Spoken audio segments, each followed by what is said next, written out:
मित्रांनो, कल्पना करा, एकीकडे ब्रिटिश साम्राज्य भारतावर राज्य करत होतं आणि दुसरीकडे त्याच ब्रिटनमध्ये जन्मलेली एक महिला भारतीयांना सांगत होती, गुलामी स्वीकारू नका, स्वराज्याची मागणी करा. इतकंच नाही तर तिच्या भाषणांनी इंग्रज सरकार इतकं हादरलं की तिला तुरुंगात टाकण्याची वेळ आली. पण ही महिला घाबरली नाही. उलट तिच्या अटकेमुळे संपूर्ण भारत पेटून उठला. ही कथा आहे ॲनी बेझंट यांची.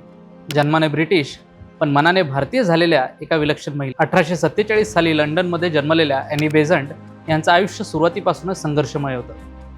महिलांचे हक्क, कामगारांचे हक्क, शिक्षण आणि सामाजिक न्यायासाठी त्या लढत होत्या. पण त्यांच्या आयुष्यात मोठं वळण आलं ते भारताशी झालेल्या परिचयानंतर. भारतीय संस्कृती, वेद, उपनिषदे आणि तत्त्वज्ञान याचा त्यांनी सखोल अभ्यास केला. त्यांना वाटलं की ज्या देशाची संस्कृती इतकी महान आहे त्या देशाला गुलाम राहण्याचा अधिकारच नाही. 1893 मध्ये त्या भारतात आल्या आणि भारतीय जनतेमध्ये मिसळल्या. त्या फक्त भारताबद्दल बोलल्या नाही तर भारतासाठी लढल्या सुद्धा. 1914 मध्ये त्यांनी न्यू इंडिया हे वृत्तपत्र सुरू केलं.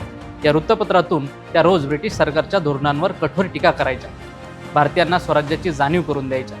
त्यांच्या लेखणीची ताकद इतकी होती की इंग्रज अधिकारी त्यांच्या प्रत्येक शब्दावर लक्ष ठेवू लागले.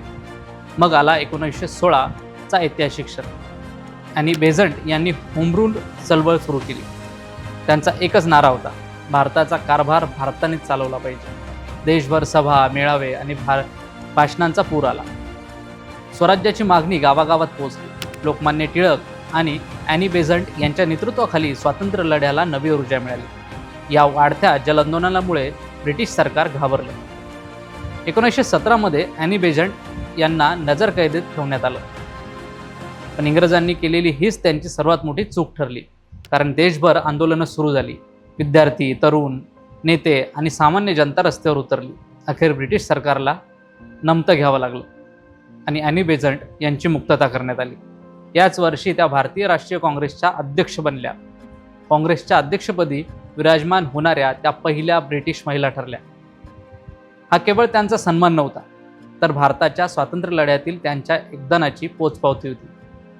पण त्यांचं कार्य इथेच थांबत नाही. शिक्षणाच्या माध्यमातून देश घडवण्याचा त्यांचा विश्वास होता. त्यांनी बनारस येथे सेंट्रल हिंदू कॉलेजची स्थापना केली, ज्याचं पुढे रूपांतर झालं बनारस हिंदू युनिव्हर्सिटीमध्ये. आजही त्या संस्थेच्या रूपाने त्यांची दूरदृष्टी जिवंत आहे. भारताच्या स्वातंत्र्य लढ्यात अनेक भारतीय वीरांनी योगदान दिलं. पण या इतिहासात एक नाव असंही आहे जे आपल्याला सांगतं की देशप्रेमाला सीमा नसतात. कारण ती महिला जन्माने ब्रिटिश होती, पण तिचं हृदय भारतासाठी धडधडत होतं आणि त्या महिलेचं नाव होतं ॲनी बेझंट. वंदे मातरम.